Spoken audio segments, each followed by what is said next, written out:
What's going on, guys? Mr. Jones coming at you once again. Today we're going to talk about a Ready, Set, Go here. I believe Ready, Set, Go 4.4.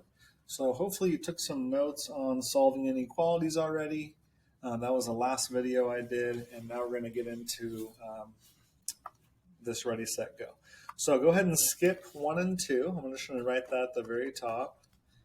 Number 1 and number 2, although I think they're really good problems. We're just running out of time. All right, so 3 through 7, you're going to go ahead and explain if the statement is true or false. So is the statement true or false? And explain your thinking. Okay, so you have to write true or false next to it and then tell me why do you think it's true or false. So you're going to read the statement. For example, number 3, the notation 12 is less than x means the same thing as x is less than 12. It works just like these two do. So you're going to tell me, is that true or is it false? Is 12 is less than x the same as x is less than 12?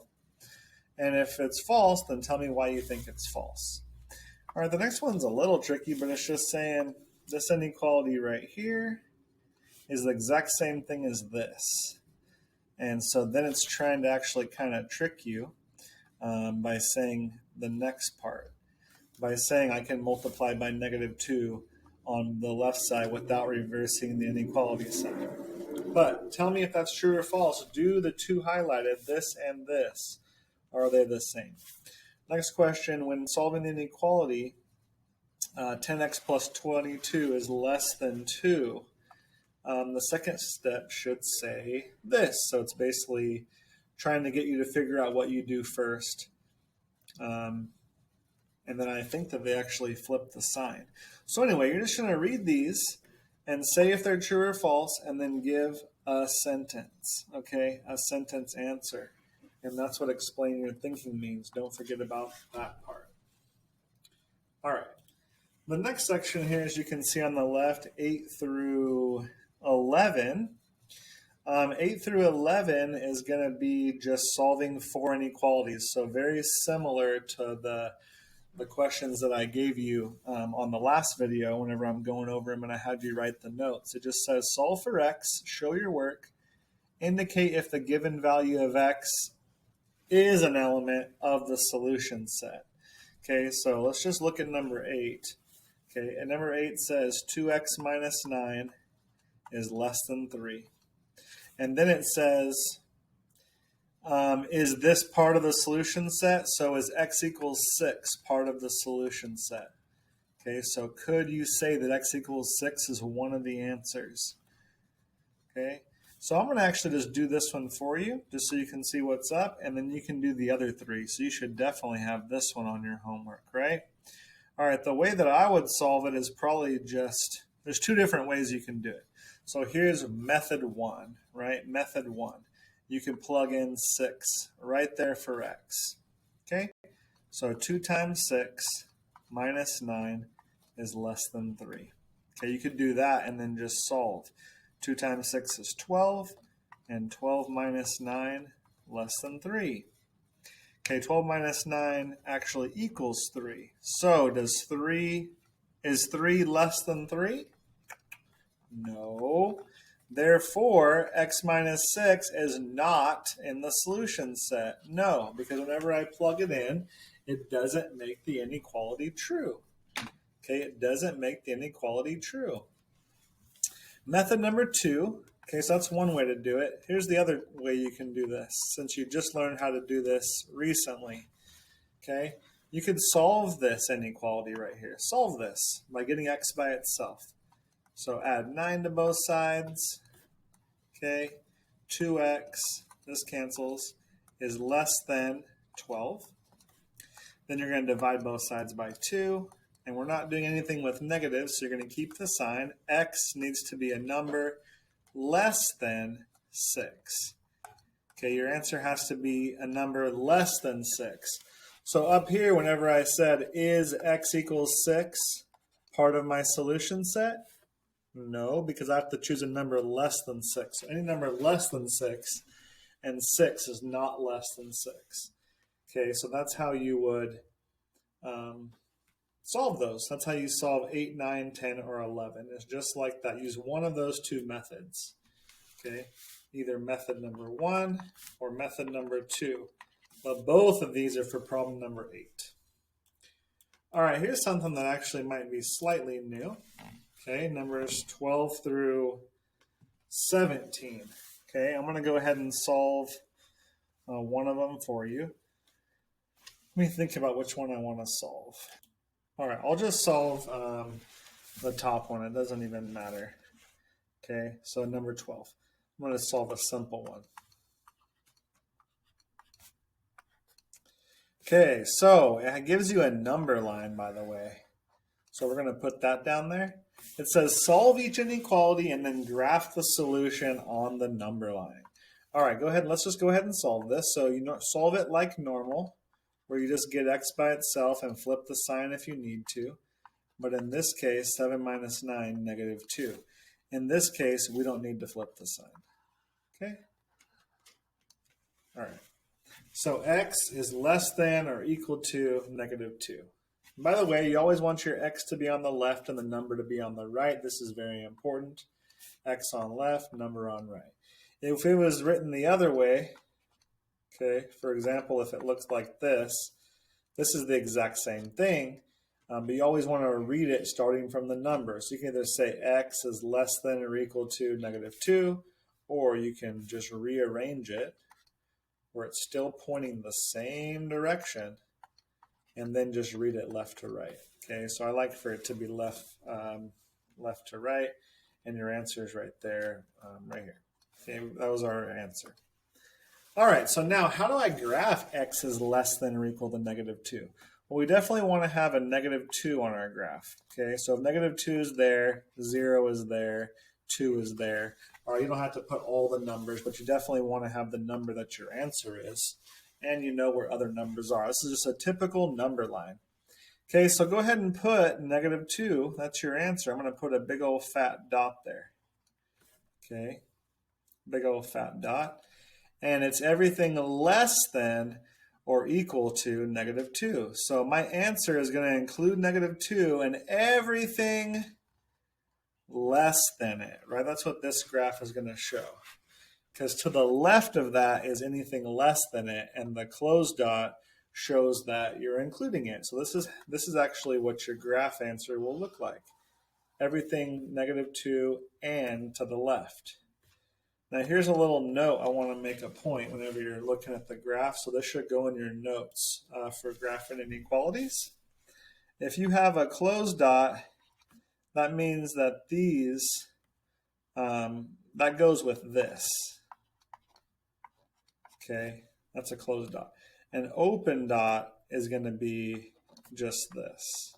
Okay, so an equal sign was the same thing as a bracket, right? That means it's actually included. It's equal to. But if it's not equal to, it's only less than or greater than, that means you have to use an open dot whenever you're on the graph. So in this spot right here, I put a closed dot because I had an equal sign underneath the inequality. Okay? All right, so you're going to go ahead and do all of those. Just get the answer and then also put it on a graph, right? So let's just talk about a couple things. Let's just make sure that you're good to go. Let's say that let's just put a couple answers here that come from nowhere. And we'll just say x is greater than 12.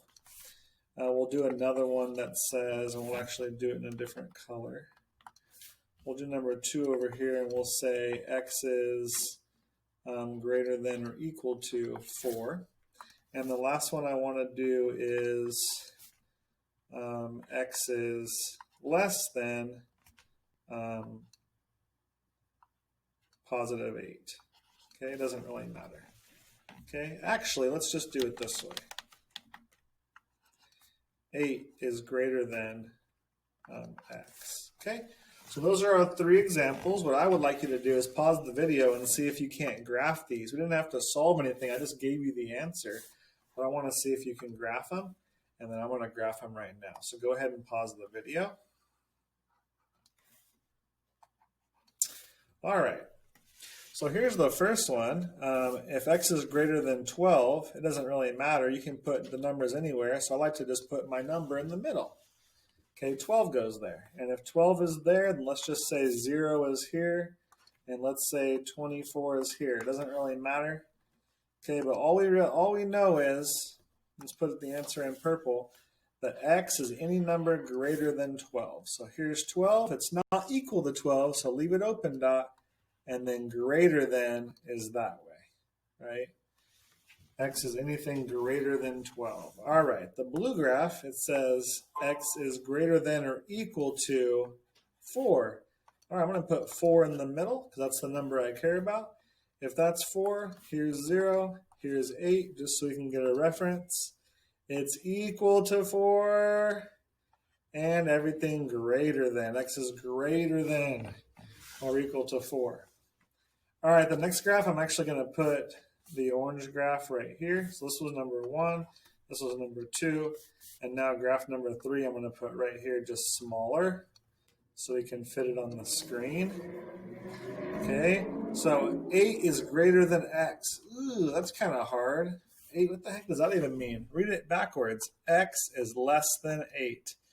Whatever's next to it, right? This is the less than side. This is the greater than side.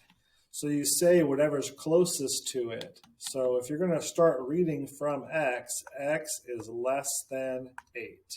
Okay, 8 is greater than x. That's how you'd read it.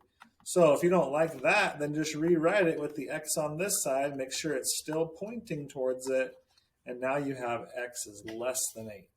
So 8's the number we care about. It's not touching 8. And x is less than, which means to the left. So there's 3 examples of some graphs. Hopefully that was beneficial. All right. And then last step, you're going to go ahead and do 18, 19, and 20. You don't have to graph them, but it'd be a good idea to get some practice. But you do have to solve them. So get x by itself. And then that's the end of that. All right, last but not least, we're just going to do a little bit of review that you should have learned back in middle school.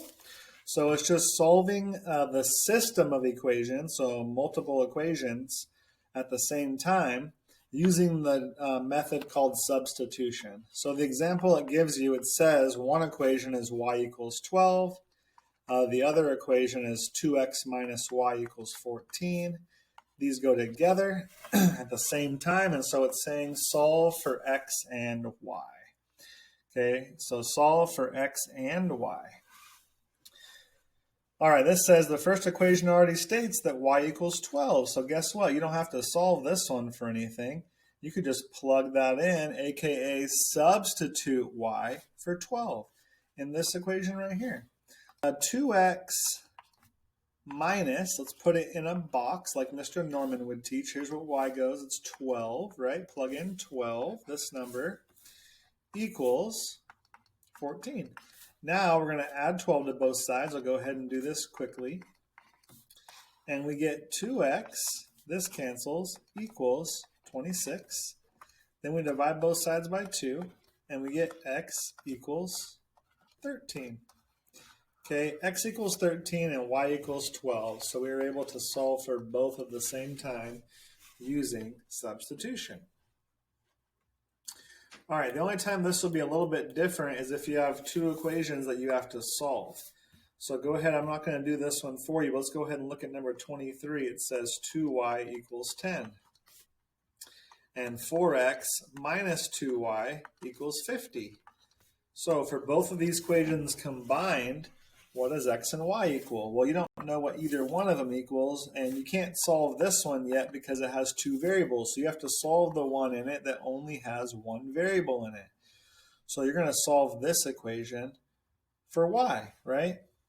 And once you do figure out what y equals, boop, then you're going to plug it back into this equation and you're going to solve for x. Okay, so if you need more help, look up a video on how to solve a system using substitution. You can see it right here. In fact, all of these worksheets usually have keywords like that. How to solve a system of equations by using substitution. And bam, you'll find the video. All right, guys, I'm going to let this go. It's already been a long enough video. Have a good day.